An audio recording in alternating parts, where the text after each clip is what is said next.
अस्सलाम वालेकुम रहमतुल्लाह। इस वक्त हम खड़े हैं गुलशन जमाल कराची में और आप देख रहे हैं कि हर तरफ माशाल्लाह रौनक है और भाई मोबाइल यूज़ कर रहे हैं, कोई चाय पी रहे हैं, कोई चाय पराठा खा रहे हैं, नौजवान माशाल्लाह क्रिकेट खेल रहे हैं और महसूस नहीं हो रहा कि इस वक्त क्या टाइम है। और आप स्क्रीन पर देख सकते हैं कि इस वक्त 2:35 हो चुके हैं, यानी कि 2:30 बजे का टाइम है और फुल जो है ना माहौल बना हुआ है।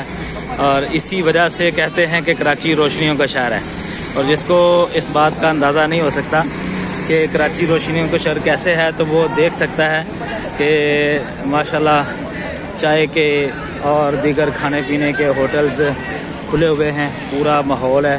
और ये देखें गुब्बारे बेचने वाला 2:30 बजे बैठा हुआ है, क्रिकेट खेली जा रही है।